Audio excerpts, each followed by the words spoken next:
Bienvenidos. Este es el curso básico de evaluación y manejo de la vía aérea, quien está dirigido a personal médico.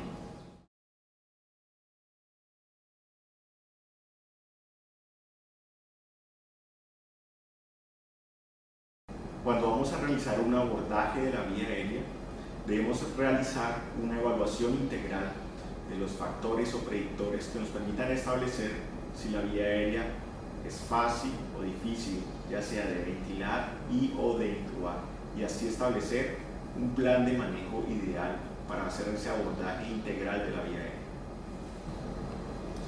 Para realizar un abordaje integral de la vía aérea en el escenario de emergencias, debemos evaluar aquellos criterios que nos permitan una fácil reproducibilidad en este escenario. Uno de ellos es la apertura oral. Se abre la boca del paciente, se le indica una orden de abrir la boca. Lógicamente no se podrá realizar cuando haya una fractura maxilar o mandibular. Esta distancia debe ser mayor a 3 centímetros. También se puede realizar una extensión cervical y evaluar tanto la distancia anteromentoniana como el grado de extensión cervical que presentará el paciente. No obstante, se debe tener en cuenta que estas dos últimas maniobras no se pueden realizar en pacientes con trauma cervical. Para resumir, en el escenario de urgencia se deben evaluar 3 factores. El primero, apertura oral. Segundo, distancia anteromentoniana. Y tercero, el grado de extensión cervical.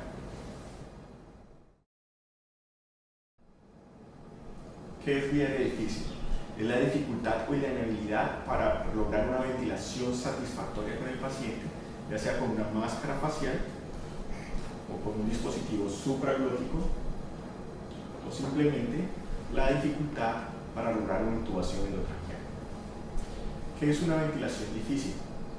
Es una ventilación insatisfactoria, como ya les decía, a través de una máscara facial o un dispositivo supraglótico, determinada por la incapacidad de lograr una expulsión ventilatoria satisfactoria o insuficiente para mantener saturaciones arteriales de oxígeno mayores al 90%, aún habiendo realizado maniobras de permeabilización de la vía aérea, tales como el levantamiento mandibular o subluxación mandibular, extensión cervical, o habiendo empleado dispositivos que ayuden a permeabilizar la vía aérea, tales como la cánula nasofaringia, la cánula orofaringia o el bloqueo muscular. Hay 2 causas principales de ventilación difícil. La primera de ellas es que no se logre un adecuado sello entre la máscara y la cara del paciente. Y la segunda es una inadecuada permeabilidad porque hay algún tipo de obstrucción a nivel nasofaringio, orofaringio, laringofaringio o ecofaringio o tráqueo.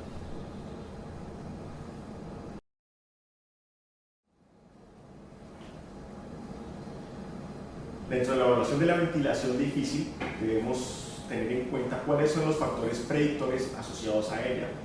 Dentro de los más frecuentes están la historia de obesidad, apnea obstructiva del sueño, ronquidos, edémulos o mayores de 55 años.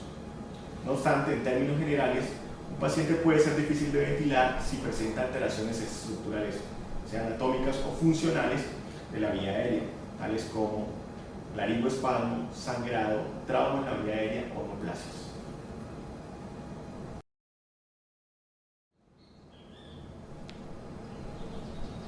¿Qué es una intubación difícil? Es la dificultad en la visualización de la glotis y de la introducción del tubo endotraqueal al realizar al menos 3 intentos por una persona experimentada, habiendo realizado una adecuada posición de olfateo, apertura oral, una correcta manipulación del laringoscopio y una manipulación laringia externa satisfactoria conocida como la maniobra de Burke. ¿Qué hacer cuando un paciente presente una condición o factores de ventilación y o de intubación difícil? Lo más importante es establecer un plan de manejo específico. Este plan de manejo se desarrollará con la información que plantearemos en el presente curso, el cual está acorde a las guías de manejo vigentes.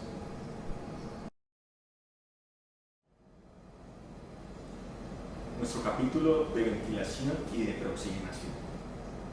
Son dos puntos importantes cuando abordamos la vía aérea, porque nos permiten realizarla con altos índices de seguridad y de cuidado del paciente. ¿Qué es y por qué es importante la preoxigenación? La preoxigenación incrementa la fracción y el contenido de oxígeno en la vía aérea, específicamente en la capacidad funcional residual, con lo cual retardamos el desarrollo de hipoxemia durante la manipulación de la vía aérea, específicamente durante los cortos periodos de apnea requeridos para realizar este abordaje integral. ¿Cuándo un paciente está bien preoxigenado? Esa es una de las preguntas más frecuentes y las cuales tenemos que trazarnos como un objetivo. Está preoxigenado cuando cambiamos e invertimos la relación entre el oxígeno y el nitrógeno en la capacidad funcional residual. Es decir, debemos alcanzar alrededor del 90% de oxígeno y menos del 5% de nitrógeno en nuestra vía aérea. Un paciente al estar preoxigenado desarrollará hipoxemia luego de presentar apnea alrededor de los 2 a 5 minutos. Es un tiempo variable y depende de ciertas condiciones clínicas que disminuyan la capacidad funcional residual, aumentan el consumo de oxígeno o pacientes que tengan enfermedad pulmonar previa o obstrucción de la vía aérea. ¿Qué pacientes tienen una capacidad funcional residual disminuida? Pacientes embarazadas, pacientes con obesidad mórbida, población pediátrica o población anciana. Hay pacientes que tienen un alto consumo de oxígeno, como los pacientes pediátricos o los pacientes críticos. Y aún estando preoxigenados, este tiempo de desarrollar hipoxemia luego de la apnea estará alrededor de 2 minutos. ¿Qué pasa si un paciente no está preoxigenado y presenta apnea? Desarrollará hipoxemia muy tempranamente, generalmente en menos de 1 minuto. ¿Cómo se puede preoxigenar un paciente?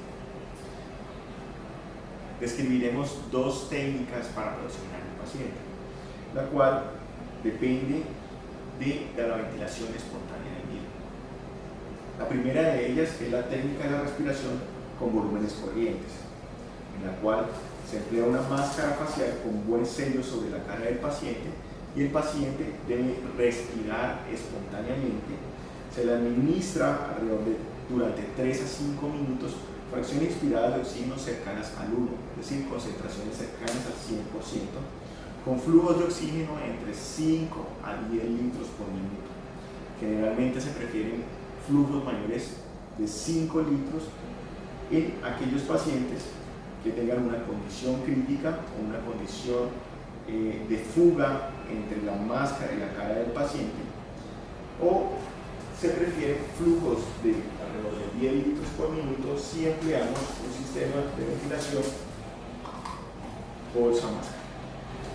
La segunda técnica para realizar una preoxigenación del paciente es conocida como la técnica de la respiración profunda, en la cual se le solicita al paciente que realice de 4 a 8 inspiraciones máximas con la máscara facial y con buen sello sobre la cara del paciente. Y las expiraciones deben ser realizadas al medio ambiente, es decir, inspira con la máscara, expira al medio ambiente durante 4 a 8 veces. Es importante destacar que esta técnica es igual de efectiva que la preoxigenación con la técnica anteriormente descrita, pero no obstante puede llegar a ser menos efectiva en pacientes en embarazo, en obesidad mórbida o en ancianos.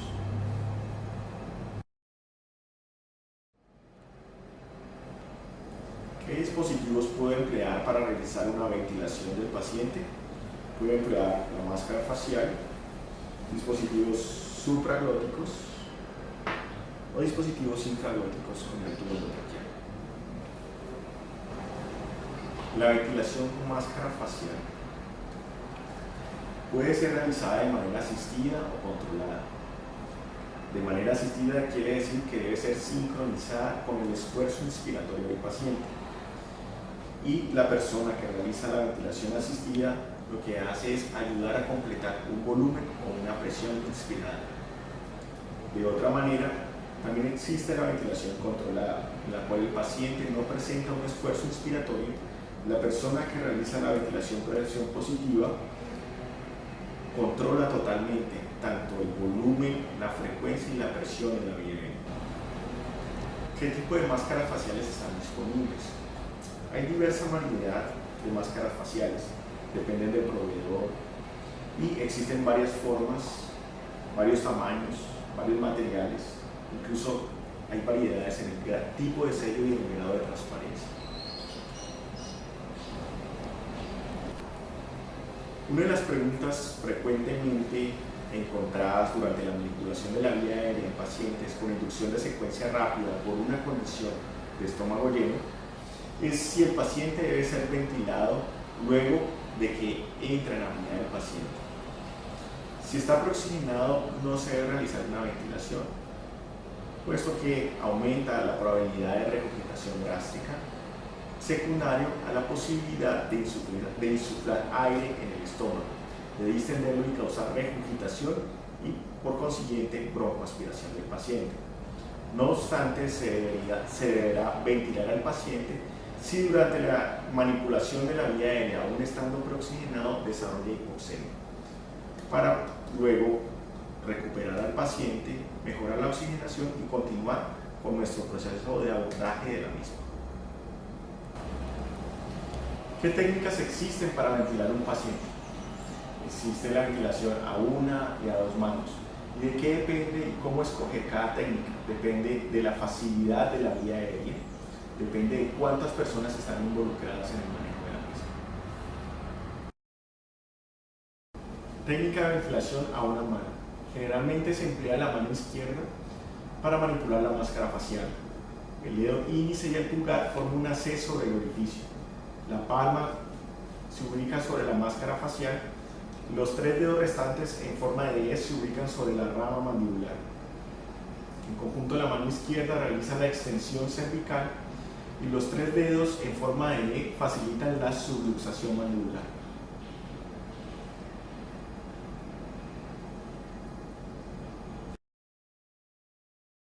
Técnica de ventilación a dos manos.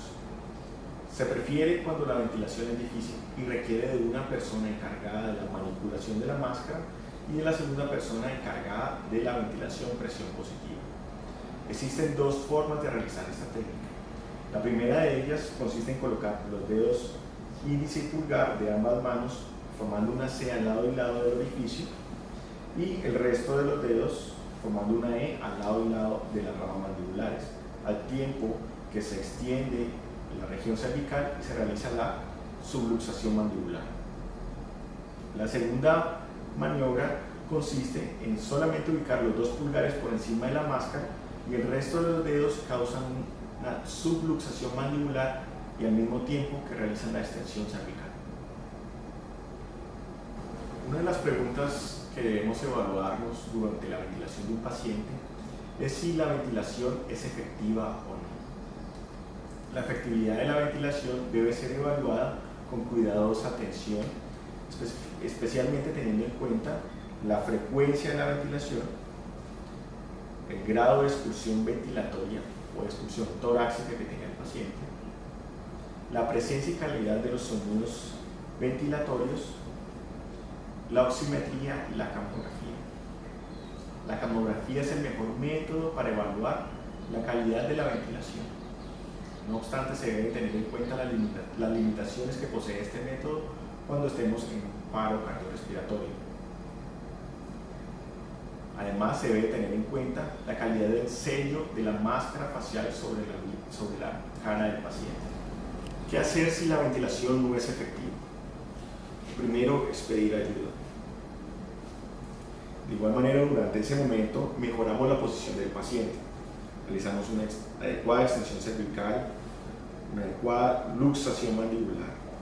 Si no mejora con estas maniobras, podemos intentar la ventilación a dos manos.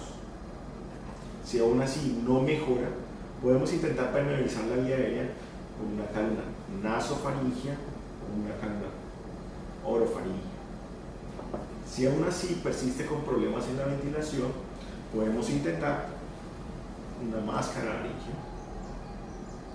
No obstante, si continuamos con los problemas de ventilación, podemos empezar una maniobra más invasiva, ya sea una intubación endotraqueal Y si es difícil de intubar y no se logra la ventilación, aún con este último dispositivo, se puede empezar a indagar la opción de una vía aérea quirúrgica.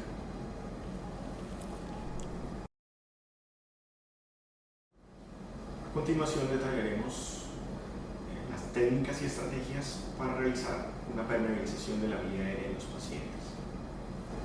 La permeabilización de la vía aérea se debe realizar de manera preventiva o para el manejo de los pacientes con obstrucción de la vía aérea. Los pacientes se pueden obstruir por cuerpos extraños desde la nariz, boca o hasta el árbol traqueobronquial. Y también puede haber obstrucciones por alteraciones estructurales tales como el desplazamiento de la lengua, causada o secundaria a partir de disminución en el nivel de conciencia. ¿Qué pacientes son más susceptibles de desarrollar una obstrucción en la vía aérea? Son los pacientes con disfunción en el sistema nervioso, ya sea por medicamentos, por trauma o por un estado de coma. También por alteraciones estructurales, tales como en la apnea obstructiva del sueño. También puede ser causado por el reflejo del laringoespasmo, el cual es un cierre glótico de las cuerdas vocales, es un reflejo protector secundario a cualquier irritación a nivel de las cuerdas vocales, ya sea secreciones, sangre o cuerpo extraño. Otro mecanismo de obstrucción de la vía aérea son las lesiones ocupantes de espacio a nivel de la vía aérea, tales como neoplasias, hematoma, obstrucciones por cuerpo extraño, desimonías o incluso vómito.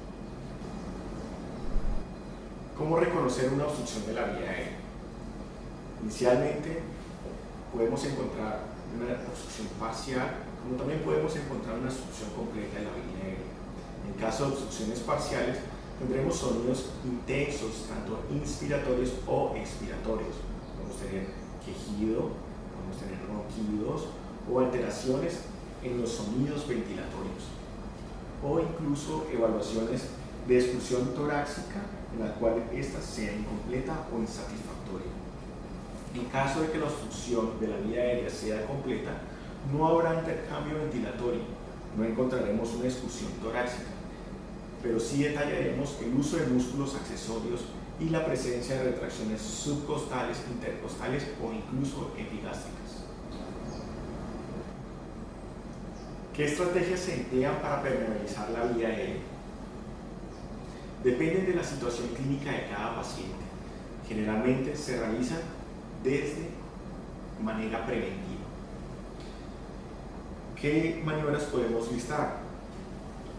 Extensión cervical, apertura oral, subluxación mandibular y el uso de dispositivos tales como la cánula nasofaringea, orofaringea o incluso la máscara laringea.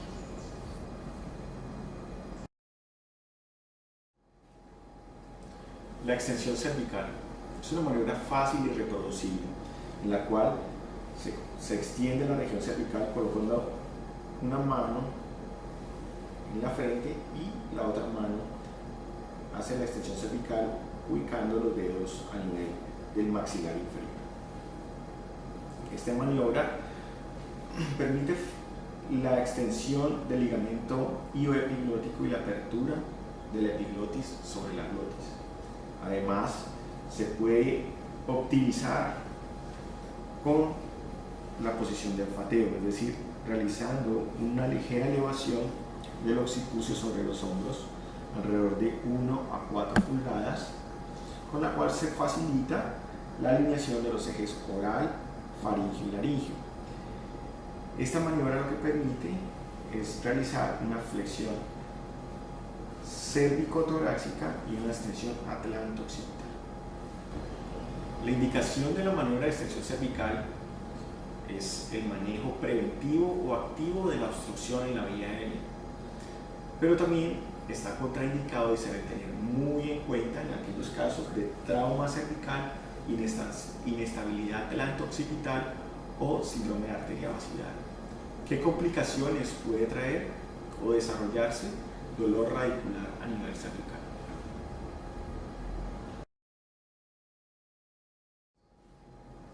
levantamiento mandibular o subluxación mandibular. Es una maniobra fácil y reproducible en la cual se ubican los dedos sobre el ángulo mandibular y causa una subluxación o un levantamiento de la mandíbula, desplazando la lengua hacia adelante y tensando el ligamento ilioepiglótico. Está indicado en casos de obstrucciones de la vía aérea, no está contraindicado en pacientes con trauma cervical, podría estar contraindicado en pacientes con fractura de la rama mandibular y como complicación puede causar o estar asociado a una lesión dental.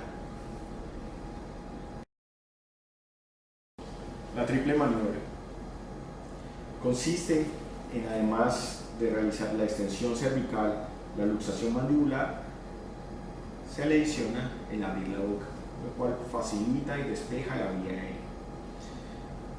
Realizar la triple maniobra con una máscara facial no es fácil, puede estar limitado, lo cual hace de que las dos maniobras que frecuentemente se emplean en la inducción y en la ventilación del paciente sean simplemente la luxación mandibular y la extensión cervical.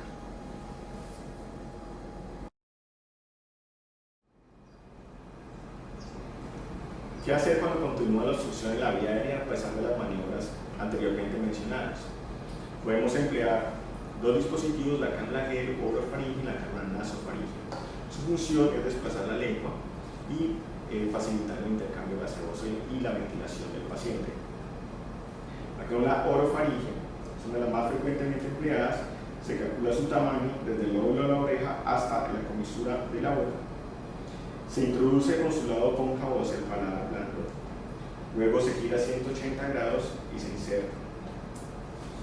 Se hace de esa manera para evitar que se desplace la lengua hacia atrás y se facilite la succión de la vía aérea. De esta manera se desplaza la lengua, permeabiliza la misma y permite además con este canal de trabajo la succión del paciente o la inserción de un fluido broncoescópico.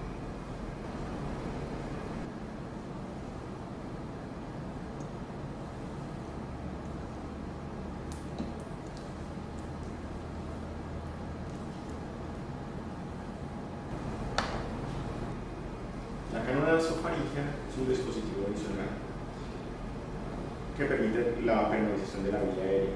Para su inserción requiere una lubricación de colocación idealmente un agente vasoconstrictor sobre la fosa nasal y hacer la inserción con su borde cortante libre del centro. Introducimos de esta manera. Al perder la resistencia hacemos un giro de 180 grados sobre su eje y acabamos la inserción. Este dispositivo se calcula su longitud desde el lóbulo de la oreja hasta el lóbulo de la nariz. Su beneficio es que es muy bien tolerado por el paciente, a diferencia de la cánula orofaringea. Esta cánula nasofaringea es muy bien tolerada en pacientes semiconscientes, ligeramente anestesiados o incluso despiertos. También tiene complicaciones o eventos a tener en cuenta, como es la fácil asociación con un desgarro de la mucosa nasal, los sangrados a este nivel, lo cual puede complicar el manejo de la vía aérea. Por lo tanto, lo más frecuentemente empleado es la cánula orofaringea, la cánula que también puede causar trauma de tejidos blandos o incluso lesiones dentales.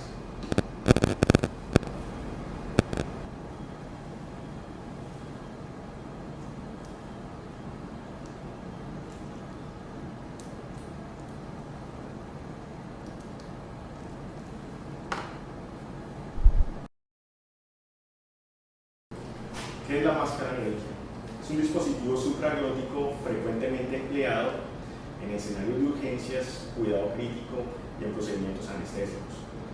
Es un dispositivo supraglótico que facilita la ventilación y algunas modificaciones permiten la succión gástrica, la intubación con fibrobroncoscopio o facilitar la intubación en pacientes de vía aérea difícil. En el mercado existen diferentes tipos de máscara anémica. Una de las más comúnmente empleadas es la máscara anémica clásica, a partir de la cual se compone una plazoleta inflable unida a través de un mango taponador, con el cual a través del mismo se infla y se desinfla el determinado volumen para cada máscara anémica dependiendo del tamaño de la misma. tiene un puerto de entrega, tubo y un conector que se empata fácilmente a los diversos dispositivos de ventilación presión positiva. Además de la máscara de laringe clásica, tenemos otros dispositivos como la máscara de laringe ProSeal, la máscara de laringe Supreme, la máscara de laringe Ideal y la fascia.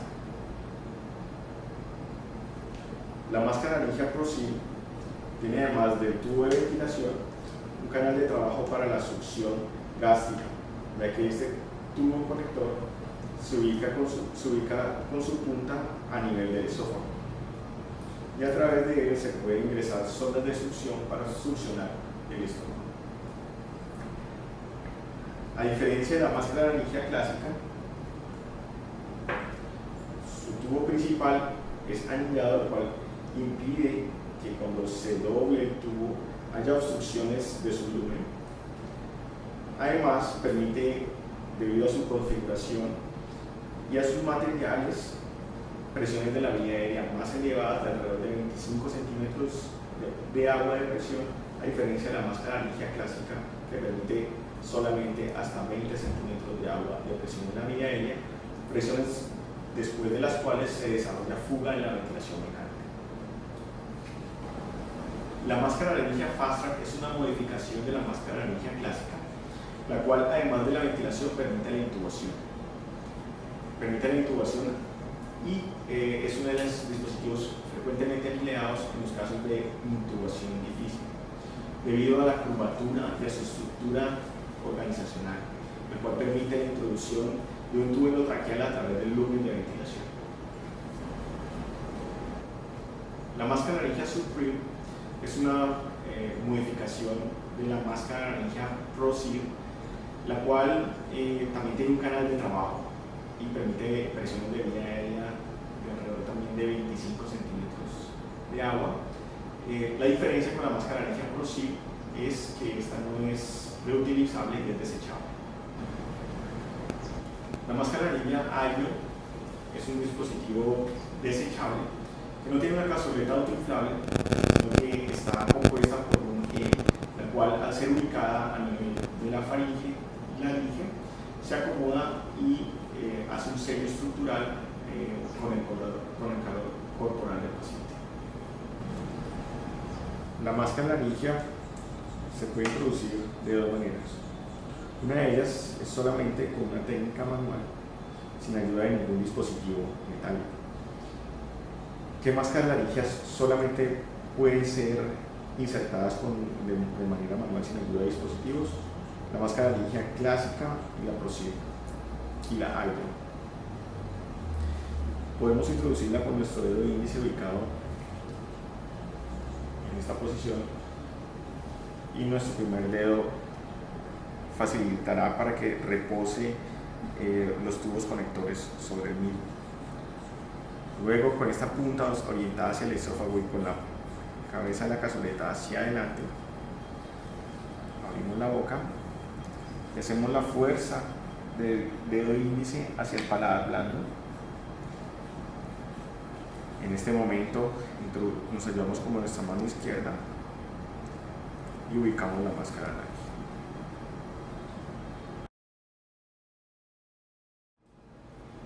La intubación endotraqueal implica la colocación de un tubo endotraqueal, ya sea a través de la boca o la nariz, respectivamente conocidos como intubación orotraqueal o nasotraqueal, en la cual se introduce un tubo, ya sea con mano o hemotaponador o sin mano o hemotaponador, y se introduce a través de las cuerdas vocales. Con él se facilitará la ventilación, la oxigenación y se individualizará la vía aérea de la digestión.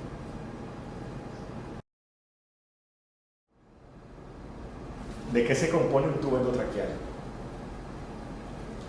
Es un tubo compuesto a partir de polivinilcloruro, el cual es un material libre de látex.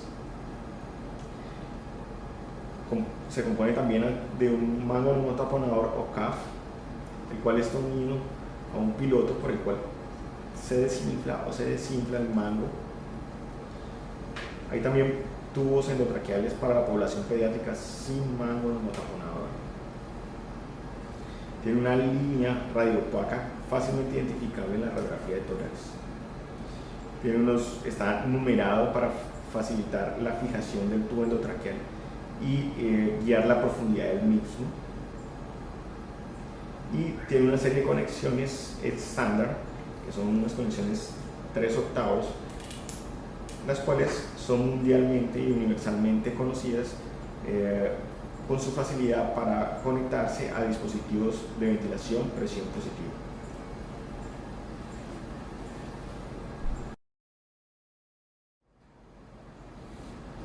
El laringoscopio. El laringoscopio es nuestra herramienta para realizar intubaciones endotraqueales. Se compone de un mango, el cual se insertan las baterías y le da fuente a nuestra señal luminosa, el cual se ubica en el extremo distal de la valva. En este caso tenemos una valva curva. Esta valva curva tiene un canal de trabajo y un canal de visualización. Con este borde desplazaremos la lengua. Con este canal visualizaremos la entrada del tubo endotraqueal, el cual entrará en un eje diferente que detallaremos a continuación. Existen varias modificaciones de esta valva. Esta valva es conocida como la valva Macintosh o curva. También tendremos la valva recta y diversas modificaciones de la valva, como la laringoscopio pequeño.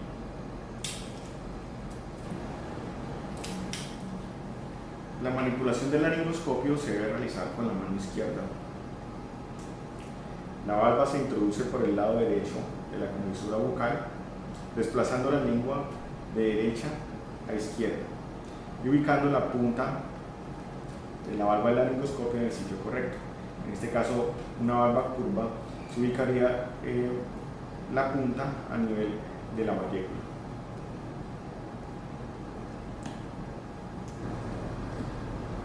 En pacientes obesos con cifosis cervical o tejido mamario redundante, se puede emplear una segunda maniobra o una maniobra adicional que permite la visualización fácilmente de las cuerdas vocales, la cual consiste en introducir la valva del laringoscopio desde la comisura bucal izquierda hacia el pilar amigdalino derecho, luego movimiento del laringoscopio de derecha a izquierda al mismo tiempo que ubico la punta de la valva curva en la vallécula y me desplazo de derecha a izquierda la lengua.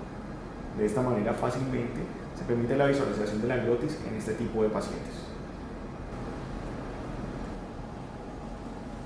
Para introducir el tubo endotraqueal debemos tener una visualización directa de las cuerdas vocales y esta visualización la hacemos a partir de nuestro guía de visualización, nuestro canal de visualización, que es esta parte o este segmento de la valva. Por aquí no vamos a deslizar el tubo endotraqueal, lo que vamos a hacer es visualizar las cuerdas vocales.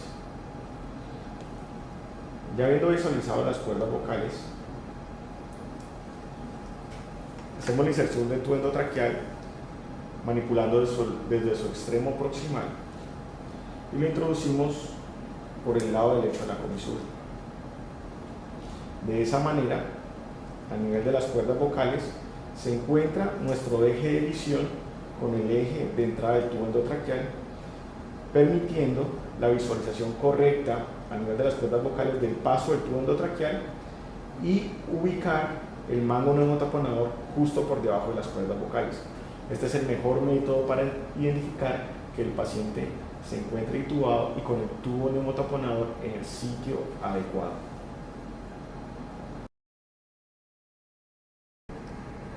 Para la intubación nasotraqueal empleamos un tubo endotraqueal convencional con un diámetro externo factible de ser introducido por la fosa nasal más permeable. Ubicamos el bisel lejos del septum nasal, lo introducimos y cuando haya la pérdida de resistencia significa que el tubo ya está dentro de la cavidad faríngeo. Hacemos en este momento una laringoscopia convencional, visualizamos la punta del tubo endotraqueal y guiamos con una pinza McGee el tubo hacia las cuerdas vocales. En este momento una segunda persona ayuda con la introducción del tubo hacia las cuerdas bajo la visualización a través del laringoscopio y de la guía directa o manipulación del tubo con la pinza McGee. Esperamos que estos videos hayan sido de utilidad para el desarrollo de su práctica en el manejo de la vía aérea. Muchas gracias por su